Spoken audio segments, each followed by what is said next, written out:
Pues aquí estamos en la gran tertulia de la economía. Les voy a preguntar a los contertulios que nos acompañan. Carmen Morales, profesora del IE Business School. Carmen, ¿qué tal está usted? Muy bien, muchas gracias. Buenos días. Pues estamos en este marco incomparable. Claro. Vamos, encantados, en inmejorable compañía, ¿verdad? Lo mismo me decía antes de entrar en directo José Ignacio Gutiérrez, presidente del sector financiero de la Confederación de Cuadros. José Ignacio, buenos días. Muy buenos días. Mira, además es que recordaba, yo llegué aquí por primera vez en el año 85. Era novato en el Colegio Mayor San Pablo y iniciaba mi carrera de Derecho, mi primera carrera, y me trajeron aquí y yo quedé fascinado. Pero había corros, ¿no? Se ponían alrededor de esas mesitas y negociaban de viva voz. Año 85 los corros desaparecen, vamos, no desaparecen, sino se reducen en el año 89. O sea, todavía era auténtica. Y además no podíamos entrar. Yo recuerdo que nos quedábamos prácticamente pegados a la puerta ahí y no podías pasar porque había una actividad frenética aquí. Los síndicos, ¿no? Fíjate, de las cosas que recuerdo de mi época de universidad fue aquella visita en noviembre del 85. Rubén García Quismondo, socio director de Cuabala Abogados y Economistas. Don Rubén, ¿qué tal está usted? Pues muy bien, muy bien. El sitio también, antes lo comentaba con José Ignacio, que efectivamente yo también lo visité cuando era estudiante de Economía y eso, y la verdad que sí, entonces todavía estaba con esa actividad, que era muy llamativo verlo, y me quedó la imagen, sí. Decía Juan Flames, el consejero delegado de BME, con quien hablábamos de cómo animar, incentivar que el ahorrador particular se convierta en inversor y venga a los mercados de capitales. Y él hacía una clara alusión no al crecimiento de la economía española, no a nuestras empresas, no al dividendo, a la fiscalidad, a los estímulos. Rubén, ¿es posible que aquí lleguemos a niveles de estímulo fiscal como sucede en países como Suecia, que se establezcan cuentas de ahorro donde el estímulo fiscal es tan brutal, es decir, se paga muy poquitos impuestos por la plusvalía, que el particular dice, voy a ahorrar en mi mercado, en mi bolsa? Pues lo dudo muy mucho, porque los incentivos fiscales españoles de los últimos años han ido en contra de los instrumentos de ahorro que ya teníamos, como los planes de pensiones, ¿no? Que pasaron de poder aportarse 8.000 a solo 2.000, con límite de deducción. O sea, hemos ido justo en el sentido contrario. En Suecia no solo hay una cuenta, sino que es el país que más empresas ha sacado a bolsa en los últimos 500 años. nos decía 500 Juan. y pico, y además es que supera al resto de Europa junta, ¿no? Y todo está relacionado con una cuenta en la que yo como ahorrador puedo poner mi ahorro, y esa cuenta tiene un incentivo fiscal tan interesante, se tiene que destinar parte a invertir en bolsa, que ha provocado, claro, que haya mucho capital disponible que tiene que invertirse en bolsa. Así que hay muchas empresas que buscan su financiación a través de la bolsa. Eso tenemos que hacerlo, porque antes también lo comentábamos con José Ignacio, si no acabaremos todos en Estados Unidos, ¿eh? José Ignacio, Carmen. Sí, vamos a ver, es muy difícil esa fiscalidad por el contexto político, es decir, cuando estamos en una serie de países, y no solamente España, podemos hablar de Francia también, podemos hablar tranquilamente de Alemania.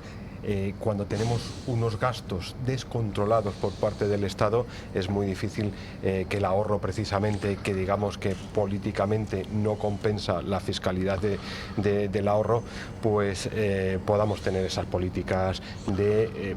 Otra cosa es que nos empujen el informe Draghi-Letta, ¿no? Porque esa es la idea de Europa, que se recurra a los mercados de capitales también. Pero vamos a ver, es que eso depende del contexto político de cada uno de los países. Sí, eso sí.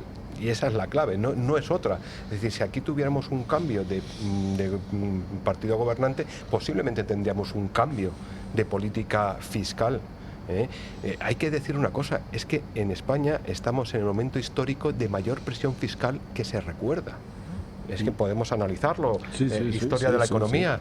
Nunca ha habido una presión fiscal tan alta en España, jamás. Ni ha subido tanto, y sobre todo en particular ha penalizado el ahorro. De hecho, subió en la tributación que se hace de las plusvalías, que estaba limitada al 19, 24, 20 y tantos, a partir de determinados límites. Se quitaron los incentivos a los planes de pensiones. De hecho, eso ha sido un desastre, porque canalizar ahorro privado hacia instrumentos que luego tienen a su vez que invertir en la economía es la vía de todo el mundo. En Alemania prácticamente el 85% de la población tiene un plan privado de pensión. pensiones, en Suecia las cuentas, en el Reino Unido es obligatorio tener un plan de pensiones para los empleados, además de la pública. Entonces, claro, al final se va acumulando cantidades importantes de dinero, ¿no? Carmen. Sí, además es interesante el dato que hoy es el 23 de julio, ¿no? Que hace Sí. 2 años justo estábamos en elecciones, ¿verdad? Entonces, este gobierno que se decía que no iba a durar más de, ¿verdad? Pues aquí estamos a la mitad de, supuestamente, ¿no?, de la legislatura. Totalmente de acuerdo. Efectivamente, la poca incentivación, por ejemplo, eso de planes de pensiones, el abocar a depender de un sistema único, ¿verdad?, de seguridad social, de bolsa común, que puede, que está realmente en riesgo, pues ante la mayor generación de baby boomers en estado de jubilación, ¿no?, y con unas tasas de población activa, que el otro día decía el dato de la OCDE que en 2000, creo que era el dato era 2035, era 2035, ¿no?, que iba a haber un trabajador por un jubilado, ¿no? Entonces íbamos a estar ahí en una paridad muy arriesgada, ¿no? Entonces esto es realmente poner la situación complicada y en riesgo pues el futuro de los, vamos, del país. Fíjense que una de las, coincidiendo con el segundo aniversario de las últimas elecciones generales que tuvimos en España, ayer se evidenció un nuevo fracaso del gobierno por sacar adelante, en este caso, el decreto antiapagón, con la peculiaridad de que la industria energética estaba a favor, porque reduce los trámites administrativos, favorece el almacenamiento, requiere inversiones, y no sé si quieren hacer alguna valoración al respecto de la postura del Partido Popular. En cualquier caso, esta mañana una de las noticias que tenemos tiene que ver con Iberdrola, una compañía que acaba de anunciar una ampliación de capital de 5.000 millones de euros. 5.000 millones son muchos millones, para someter la operación, que los quiere para invertir en Reino Unido y Estados Unidos, porque allí ya se ha clarificado las bonificaciones a la inversión precisamente en las redes, y como hay claridad regulatoria, dicen: hago una ampliación de capital con el impacto que me pueda tener en el mercado, pero tengo claro dónde voy a destinar el dinero porque voy a tener un retorno sobre ese capital. Hay que decir una cosa, cualquier ampliación es diluir el poder de los actuales accionistas. Exacto, por eso hoy veremos qué pasa. Exactamente. Claro. Lo que ocurre es que a medio plazo suele tener un retorno vía inversión. ¿Por qué la inversión en esos países? Y lo has dicho muy claro, seguridad jurídica y seguridad fiscal. Algo que no existe, por ejemplo, en nuestro país. En un país en donde también estas empresas están realizando inversiones. Pero claro, es que hay un marco jurídico y fiscal estable. Y eso no lo tenemos ahora mismo en España, desgraciadamente. Y aquellos que os dedicáis precisamente a la inversión o a atraer la inversión es lo que más se reclama.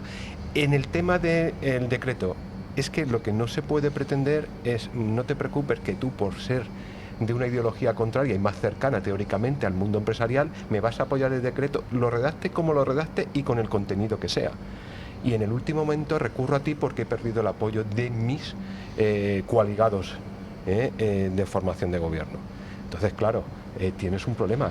Es que lo importante, cuando hablamos nosotros, o cuando hablamos en general, de que haya consensos, es que los consensos se negocien previamente, no cuando hace falta en los 5 últimos minutos. Y ese es el problema que y teníamos al presidente del gobierno, ¿verdad, Carmen?, en otros lares, porque si era tan importante, ¿no? Sí. A veces que el líder esté, a lo mejor también es importante, ¿no? Aunque luego sean los los equipos parlamentarios los que se dedican a negociar, ¿no? Salvo que a lo mejor ya lo daba por perdido también, en estas... claro, porque como dices, lo doy esto por se perdido, trabaja... no negocio con nadie. Ya, o sí o sí. Me quito de en medio para que la derrota lo asuman otros, ¿no? Sí, la famosa foto del Mercosur limitado, porque además el Mercosur es una alianza que está formada por Brasil, Argentina, Uruguay y Paraguay. Y en la foto pues no estaba Milei, obviamente. Estaban otros socios que no son de pleno derecho de Mercosur, como Chile o en este caso Colombia. Y bueno, pues efectivamente llama mucho la atención, ¿no? Y estas declaraciones, en fin, absolutamente además con un tono curioso, ¿no? Lo del voto de las mujeres, el voto femenino y todo esto, pues llamaba mucho la atención, ¿no? De que ante la estadística, ¿no? Ante el dato que ha salido recientemente de que las mujeres, o sea, como colectivo, ¿no? Han retirado su voto, su intención de voto al PSOE, al Partido Socialista, pues esa aserción de que no, que esto se va a recuperar, ¿no? Y se va a recuperar con creces y tal. Hay un tema además interesante, ¿no? En estas declaraciones, en esta cumbre de democracia siempre, ¿no? que están en este momento en Montevideo. Que curiosamente Sánchez en estos momentos así de crisis se erige como el adalid, ¿no? de la extrema izquierda. Sí. De la extrema izquierda. No, digámoslo con el nombre, ¿no? Sí, porque claro, de Mercosur el más importante es Brasil y Argentina, y que te falta el presidente de Argentina porque no te gusta quien gobierna, pues hombre, no es precisamente muy. Y volviendo a lo de las inversiones en redes, que yo sepa, la responsabilidad de Red Eléctrica Española, al menos en España, que las redes de alta tensión son de su competencia y exclusividad, y el apagón es de su competencia y responsabilidad, no es de las empresas. Que las empresas tienen que invertir en almacenamiento, pues muy bien, que tienen que invertir también en conexiones, pero la responsabilidad es eso. Y luego el problema de un gobierno que no tiene mayoría parlamentaria y que va formándola de una manera continua es que no es un gobierno estable. Ya retiró un montón de normas que pretendía aprobar, como la reducción de la jornada, que nunca se reducirá, gracias a Dios, o como lo de la reforma del Poder Judicial, que parece que no se reformará, gracias a Dios. Entonces intenta montar cosas para tener victorias y ni con eso. Pero es que uno no puede esperar que el partido de la oposición te apoye, ¿no? ¿O sí? O uno gobierna con el partido de la oposición. Normalmente en un país serio uno gobierna con la mayoría parlamentaria que tiene. Y si no tienes mayoría parlamentaria ni para aprobar un presupuesto del Estado, que estamos con el del 2022, y no me he confundido, aprobado en diciembre del 2022, en el 25... Pues hombre, lo que tienes que hacer es convocar elecciones, porque no tienes mayoría parlamentaria, y porque cada mayoría parlamentaria nos cuesta la cesión de no sé qué competencias al País Vasco, no sé qué barbaridad a Cataluña, no sé qué, digamos, trampantojo a la extrema izquierda, ¿no? Porque ayer, por ejemplo, votó en contra Unidas Podemos, la Chunta Aragonesista. Yo no sé si Coalición Canaria. BNG creo que votó. También, o sea, es como es que nos falta una ley que hay en Alemania que impide que aquellos que no sacan el 5% del voto estén en el Parlamento Nacional. Pero eso no va a pasar, Rubén. ¿Y por qué no? En Alemania, eso en España bueno, pero en no va a Alemania suceder. pasó lo mismo y tuvieron que aprobar esta ley, porque hay bávaros, hay suevos, hay sajones, o sea, nos creemos especiales, pero no somos nada especiales. O sea, todos los pueblos de Europa están divididos. Bueno, contaba ayer Guillermo de Haro, que estaba sentado donde está usted, y contaba, él tiene una hija que reside en Alemania, y decía que ella habla el idioma. Bueno, pero eso, yo con perdón por él, pero como hablo alemán, eso no es un idioma, eso es un dialectillo que se habla en las tabernas bávaras. Con perdón, ¿eh? No, hombre, es que yo tengo a mis hijos viviendo los dos en Bayer y hablamos en alemán, y hombre, tú cuando oyes hablar eso es un acento.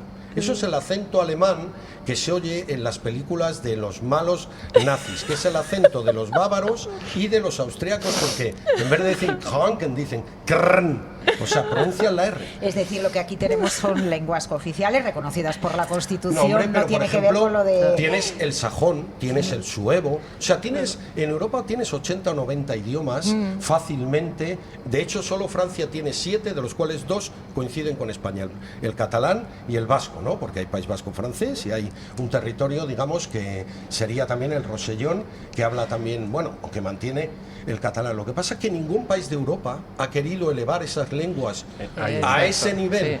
No se enseñan y no se ha querido para unificar el país. Alemania es una decisión constitucional, porque lo que pretende es unificar a Alemania. Pero esa decisión que usted dice, Rubén, del 5% también sería una decisión para unificar, porque tendrían menos poder los nacionalismos desde el punto de vista político, y eso no va a suceder. Y crearían Galeuska. ¿Cómo consigue usted acuerdo parlamentario suficiente para que se llegue a eso? PP, PSOE y ya está. Y tienes el acuerdo parlamentario. parlamentario para no depender de esto, porque además te digo una cosa, el distrito único nacional existe en las elecciones europeas y allá se coaligan. O sea, no es nada nuevo. Hay un partido que lo llaman, que se coaliga los gallegos, vascos y catalanes, hay una coalición para acudir a las elecciones europeas. Lo que no puede ser es tener 30 y tantos partidos en un parlamento. Eso es inaceptable, y que salga un tío de la Junta aragonesista y diga no apruebo esto porque yo voto en contra, cuando le votan 5.000 tíos. José Ignacio, a ver. Hay una cuestión muy importante, que es el marco legal de las elecciones europeas. Llevamos ya, creo que son casi 8 años, debatiendo si se introduce el 5% para todos los países dentro de las elecciones europeas. Hay que aprobarlo por unanimidad, y el único país que se ha negado en todo momento a aprobarlo ha sido España. España, claro. El único. Sí, el único que pide que las lenguas 80. Tú imagínate un Parlamento Europeo con 80 lenguas. ¿Por Babel. qué se ha rechazado, Completamente. ¿por qué se Estaba ha pensando rechazado en el eso. catalán precisamente? Si ha Exacto, sido Alemania exacto. el país que más se Hombre. ha negado. Porque Hombre. precisamente la Unión Europea se crea para crear una unidad, Exacto. no para crear marcos políticos inferiores al estamento de Estado. Sí, sí. Me Se gustaría abrió un ponerles melón que no quieren encima abrir. de la mesa, Sí. más allá de la política, la parte administrativa, la cuestión puramente empresarial, porque han hablado ustedes mucho de Alemania. Algo me preocupaba esta mañana cuando leía informaciones sobre empresas alemanas. El grupo Bosch anuncia que de aquí a los próximos años va a despedir a 1.100 personas. No olvidemos el papelón que tiene Volkswagen por delante con las negociaciones para los despidos. Y ya que vinculamos, porque Bosch es proveedor dentro de la industria de la automoción, lo que ha sucedido anoche también en Detroit, ¿no? Como reacción al acuerdo comercial de Donald Trump con Japón, aranceles del 15%. Todavía tenemos que conocer el detalle a qué afecta y en qué sectores, ¿bien? Pero Japón es el gran productor de automóviles del mundo. Y claro, las automovilísticas de Detroit dicen, pero señor Trump, que usted le mete un arancel del 25 a los coches que importamos íntegros de Norteamérica, México, Canadá, y le deja un 10 a Reino Unido y le permite meternos 100.000 coches al año y el 15 en Japón. A ver cómo queda, porque todo esto, ahora tenemos que conocer exactamente cómo afecta a la industria de la automoción. Pero luego aquí está la tecnología, el empleo, bueno, y lo que defendía Trump de la industria. ¿Cómo perciben ustedes estas noticias? Porque son malas, sobre todo cuando hay despidos en Alemania, que nos toca tan cerca. Sí, y esto está empezando nada más, ¿no? No acaba de empezar.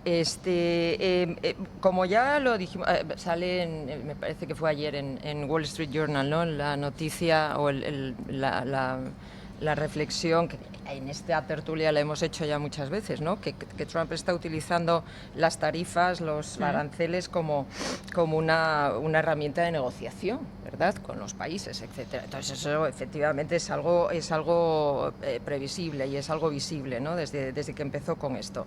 Es decir, no hay una estrategia detrás, y la estrategia es, bueno, yo os planto esto, hago aquí el órdago encima de la mesa y vamos a empezar a negociar, ¿no? El cómo acabe el sudoku, eso es algo que tenemos que ver, ¿no? Es decir, porque, por ejemplo, las negociaciones con México, Canadá todavía no están del todo cerradas. Sería darse un tiro en el pie, teniendo en cuenta que las principales factorías de montaje y cadenas de automovilísticas estadounidenses están en México, ¿no? Claro. Y están... Y entonces sería absolutamente absurdo. Entonces esto es un proceso, ¿no? Esto es un proceso que todavía tiene que ocurrir. Que esto haya ocurrido con Japón, aliado tradicional, como volverán a dialogar efectivamente con Corea del Sur, etcétera, pues es lógico y es previsible, ¿no? Pero sí, esto es algo que efectivamente pues está todavía en proceso. Bosch y sus despidos, esto es un inicio de una cadena que veremos más, que seremos testigos de despidos por muchas razones, por motivos de inteligencia artificial, suplantación, o sea, reestructuraciones de puestos, diferentes proveedores en distintos países y distintas es decir, a compañías trabajando, ¿no? En distintas zonas geográficas. Entonces, es una situación que está pues muy inestable y que todavía tenemos que ver cómo evoluciona. Tenemos un minutito, 30 segundos cada uno. Sí. José Ignacio, don Rubén, a ver, digan, ¿con qué se quedan? Porque a lo mejor hay algún asunto que no les saqué y ustedes quieren dejar Yo ahí diría más. que Hyundai. Trump sustituye al multilateralismo por el bilateralismo y por lo tanto hay que encajarlo, nos queda mucho por ver. En cuanto a la industria alemana, en reestructuración, pero saldrá fortalecida y yo si fuera China me preocuparía, porque no, de Sí, momento no ha habido ningún pues es la país. primera vez que escucho yo eso, de que una industria puede salir Pero fortalecida primero- frente a China. Sí. Pasó con Corea, ¿no? Pasó con Japón, pasó con otros competidores. ¿Por qué no va a pasar con China? Pero el gran valor que tenía o el gran empuje que tenía Alemania es que se enfocó en la exportación. Claro. Ahora hay un reto, es el consumo Claro. interno. Bueno, no tanto exportar. El consumo y la exportación. Además, 1000 y pico personas de Robert Bosch, no creo ni que llegue al 3% la plantilla. Lo digo porque hay que poner las cifras Contexto, en ¿no? contexto. Bien, Claro. vale. Es que Sí. José Ignacio, acabamos. Sí, vamos a ver, Donald Trump también negocia sectores y penaliza ciertos sectores, pero compensa a otros. Hay que ver el acuerdo completo. Sí. Vamos a ver qué sectores salen beneficiados en ese acuerdo final, porque al final hablamos de comercio internacional y está compensando unos sectores con Son otros. muchas. Muchísimas Y no gracias, hemos Carlos hablado- José Ignacio. Y no hemos hablado de Hyundai. No hemos hablado de Hyundai.